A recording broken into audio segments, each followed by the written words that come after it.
This sugar-free, no-bake cheesecake might be the most delicious way to turn on your longevity switch. And guess what? No oven required.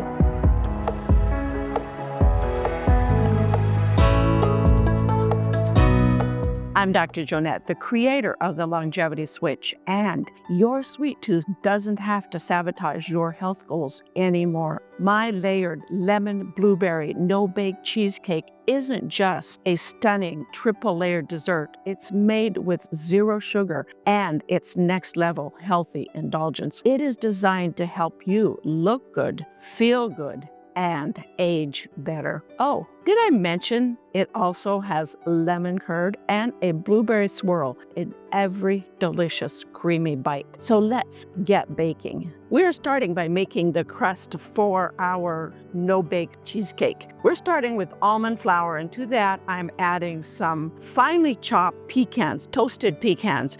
You can toast your almond flour also if you want. Get it nice and browned, and to that we're gonna add some allulose, which is my favorite sweetener. You can use whatever sweetener you prefer. And to that, we're going to add some cinnamon, just a couple of sprinkles, and a little pinch of salt. Salt always makes everything a little tastier, especially something that has some sweetness to it. It helps balance that. And lastly, we're adding some butter to it.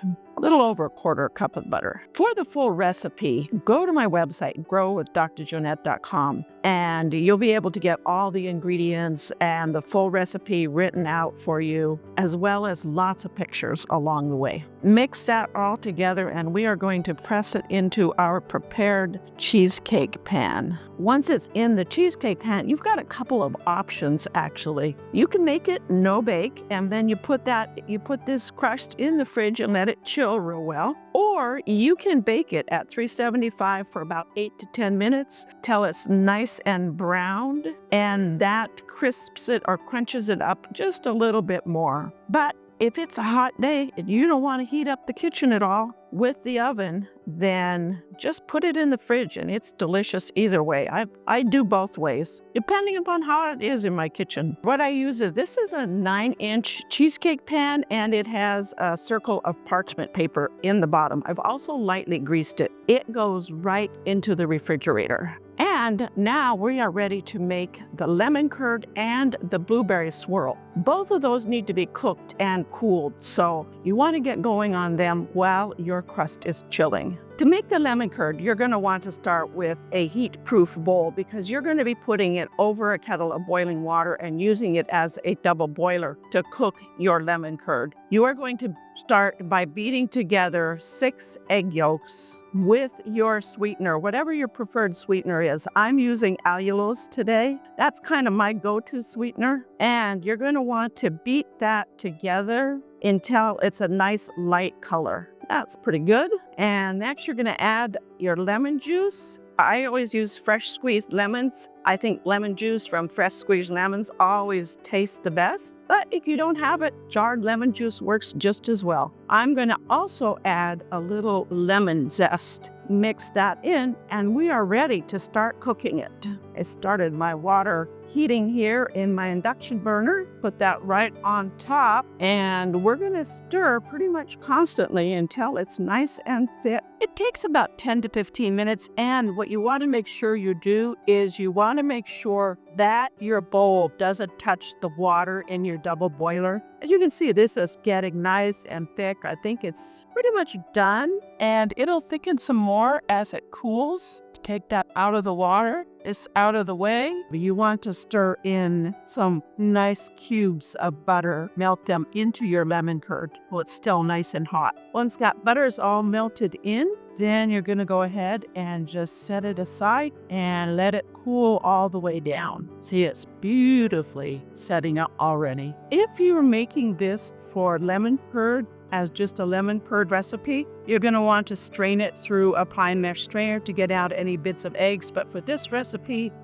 you don't need to do that. This recipe is fine just like it is. and we're going to set it aside and get working on our blueberries. So the first thing we're going to do is bloom our gelatin. What we're going to do is sprinkle a couple of packages of unflavored gelatin over some water and just let it set for about 5 minutes and about 1.5 cups of fresh blueberries.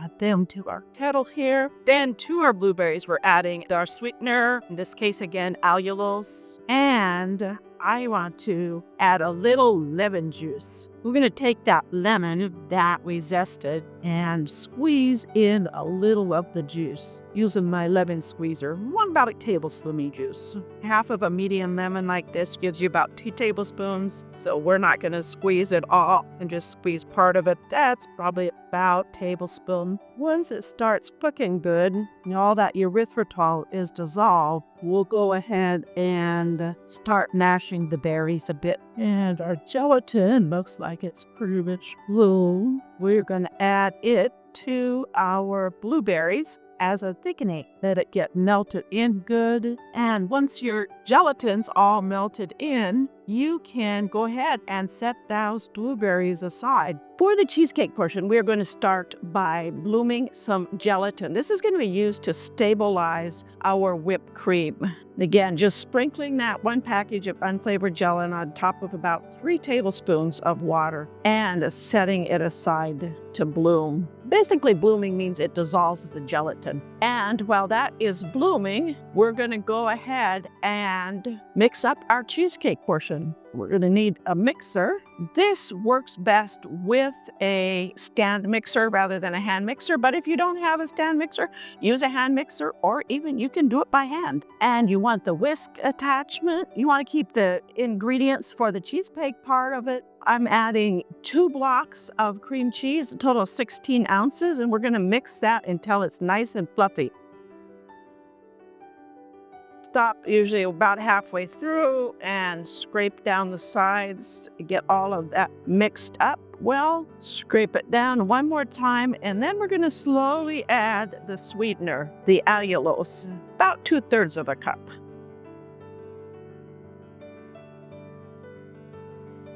Scrape again, and then we're going to add some vanilla and a little more lemon juice to add a little lemon flavor to the cheesecake portion of it.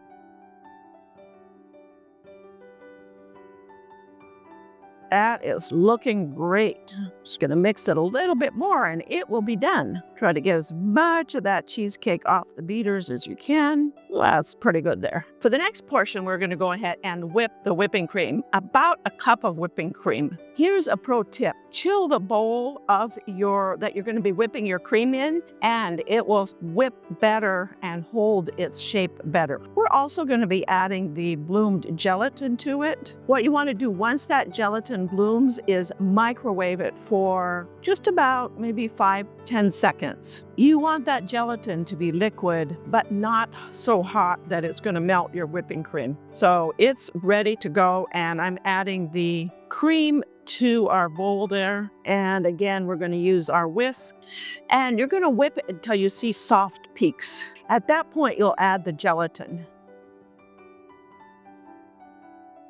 So we've got soft peaks now. Basically, you can see the soft peaks don't form, hold their shape. That's called a soft peak. If it was a firm peak, it would hold its shape and not flop over like that. For all the equipment that I use in this video, scroll down to the links below and you'll be able to find links that you can locate them and purchase them if you want. And now I'm going to slowly add the gelatin, and this stabilizes the whipped cream so it continues to leave its shape for multiple days in the refrigerator, in the cheesecake. And now we have firm peaks. That whipped cream is nice and firm, and you can see it definitely holds its shape. Before I mix all of the whipped cream into the cream cheese, I'm going to keep out some to use as decorations on the top of the cheesecake. Probably need about a cup. You don't need a lot because you're just going to pipe some rosettes on top of the cheesecake. We'll put that in the fridge. Then you're going to mix the rest of your whipping cream right into your cream cheese. Just fold it right in. Once it's all folded in, you are ready to start assembling your cheesecake. Got our nice cooled crust, and we're going to start by putting about half of the cheesecake filling on the bottom of the cheesecake. That looks like about half there, maybe a little bit more. And spread it all around. Want to get it all the way out to the edge of the cheesecake, just like that. And next comes the lemon curd. This recipe is loaded with fresh lemon juice. Lemons are so good for your immune system. When you cook lemons, you break down the vitamin C, and vitamin C is a natural immune supporting vitamin that helps you fight off viruses and colds and things like that. So this would be a great dessert to make in the wintertime during that cold and flu season. It's sugar-free and it's loaded with vitamin C. When you're adding your lemon curd, leave a little ring around the edge. You don't want to put it all the way out to the edge. Get that nice layer of lemon curd. It also has antioxidant properties, along with the blueberries. The blueberries are high in antioxidants, which is great for your brain, great for your immune system, great for your body. And we got a nice lemon curd layer, and on top of that is another layer of our cream cheese and whipping cream. This is the kind of tricky layer because you want it to sit on top and not really get mixed into your lemon curd so that you have that nice layer of lemon curd in between your two layers of cheesecake. And you might end up with a little bit on lemon curd in that layer as well. And we got it all covered up really nicely. Next, it's time for the blueberries. I'm stirring it up here just to get it all the even consistency. And what we're going to do is about put half of it in spoonfuls on top of the cheesecake. And we're going to swirl it in with, I use a chopstick. You could use a fork or probably a knife would work better. And then the other half, we're going to just layer on top to give a nice top coating of those blueberries. The goal is to kind of swirl it in without digging into, whoops, I kind of dug right into that. You don't want to dig into your lemon filling. You kind of just dig up some of it, just kind of swirl it in a little bit. If you dig up some of the lemon, it's all tastes delicious. That looks pretty swirled in. And now we're going to top it with the rest of the blueberries. Cover up as much of that cheesecake as you can. Now it goes in the refrigerator to chill for several hours, at least 3 or 4 hours. I prefer to chill it overnight. Once that cheesecake is nice and cooled, take it out of the mold and it's time to decorate it, serve it, and enjoy it. That whipped cream you saved, and pipe a few rosettes on your cheesecake. And I like to sprinkle a few blueberries on top and around the cake. And lastly, I like to garnish with just a few mint leaves. Let's give it a try. You see those nice, beautiful swirled layer there?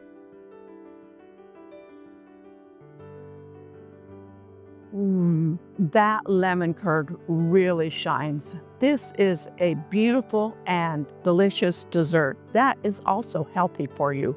But does it really prove it? Let's take a look at the graph of my continuous glucose monitor and see how healthy it actually is. In this first graph, my blood sugar starts out at 84. I ate a piece of lemon blueberry cheesecake that was made with regular white refined sugar. And as you can see from the graph, my glucose rapidly spiked up to 181 and then took close to an hour and a half before it returned back to my baseline. Now in the next graph, I ate a piece of the same size piece of the lemon blueberry cheesecake, this time made with allulose instead of refined white sugar. And in this graph, you can see my blood glucose started out at 91 and remained at 91 for the first hour and then actually went down a little tiny bit in the second hour. Essentially, there was no change in my blood glucose with